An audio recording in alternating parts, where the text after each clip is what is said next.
জানুৱাৰী 14-15 পৰা আমাৰ তাতে জইনিং কৰিছে চ' ৰেগুলাৰ বেচিছত যেনেকৈ চলি আছে তেনেকৈ চলি আছিলে আজি মানে আমাৰ অফিচ টাইমিঙৰ মতে তাই যিহেতু মানে অফিচ পোৱাগৈ নাই চ' আমাৰ ৰিপৰ্টিং মেমে মানে কল কৰিছিলে তাই একো ৰেছপন্স কৰা নাই তাৰপিছতে আমি 12-1মান বজাত আমি চবেই এবাৰ ফোন কৰিছোঁ ক'ত আছা কি কথা সুধিবলৈ যে কলিগ হিচাপে কলিগ চ' কাম ফ্ৰেণ্ড হয় আমি তো ফোন কৰোঁতে তাই আমাৰ ফোনবিলাকো ৰেছপন্স কৰা নাই চ' যিহেতু নাই কৰা তাৰপিছতে আমি মালিক ঘৰে মানে আমাৰ কলিগ এগৰাকীক কল কৰিছিলে তাৰপৰা কল কৰাৰ পিছত মানে তাইৰ পৰা 2 ঘণ্টা পিছত আমি খবৰ পাইছোঁ আমি নাম্বাৰটো পাই যেতিয়া খবৰ লৈছোঁ মই ফোন কৰিছোঁ তেতিয়া তেওঁ কৈছে যে মানে তাই আৰু নাই বুলি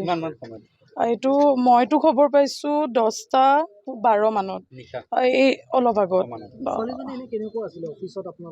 অফিচত তাই বহুত ৰিজাৰ্ভ হয় ইণ্ট্ৰভাৰ্ট হয় তাই ইমান বেছি কথা খুলি নকয় আৰু তাই মই মোৰ দেউতাৰ ঘৰৰ ওচৰত হয় চ' মই সেইখিনি গম পাওঁ আৰু মোৰ দেউতাৰ ঘৰ ঢকুৱাখানা হয় মানে ডিটেইলিঙত একো সম্পৰ্ক বা তাইৰ ইণ্টাৰনেল কথা আমি একো গম নাপাওঁ সেইটোৱে মানে আমাৰো এটা কুৱেশ্যন মাৰ্ক হৈ গৈছে সেনেকুৱা এবাৰ শুনিছিলোঁ মানে যে তাইৰ 7 years কাৰোবাৰ লগত ৰিলেশ্যনত আছিলে তাৰপিছতে মানুহজন মানে আপোনাৰ আনফৰ্চুনেটলি মানে মেৰিড ওলালে চ' তাই এইটো কথা ৰিচেণ্টলিয়ে গম পাইছে নেকি তাৰপিছত তাই অলপ ডিষ্টাৰ্বো আছিলে কিন্তু তাই আমাক কেতিয়াও শ্বেয়াৰ কৰা নাই এবাৰ কিবা এটা কাৰণে তাই ছাডেনলি ঘৰ গুচি গৈছিলে 2 দিনৰ কাৰণে জুনৰ 1 আৰু 2 তাৰিখে তেতিয়া মই তাইক কল কৰি সোধোতে তাই মানে কৈছে যে কি মোৰ এটা মানে মোৰ ভিতৰুৱা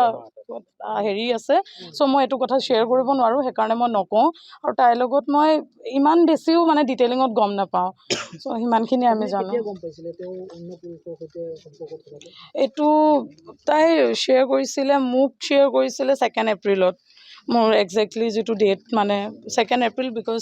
আমি 1 এপ্ৰিলত মানে আমাৰ অফিচৰ হেৰি পাৰ্টি এটা আছিলে তো তাৰ পাছদিনা তাই মোক এইটো কথা শ্বেয়াৰ কৰিছিলে নাই তাই আজিৰ দিনত যোৱা নাই আমি চিনি নাপাওঁ মই যিহেতু কৈছোঁ তাই ইণ্ট্ৰভাৰ্ট আৰু ৰিজাৰ্ভ হয় চ' আমি গম পালেতো আমি কিবা এটা ক'লোঁ হয় বা আমি গম পালোঁ হয় যে এইটো ইনচিডেণ্ট হৈছে বুলি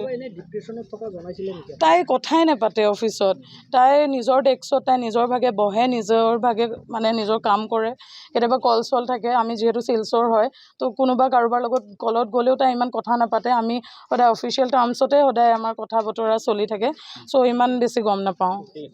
থেংক ইউ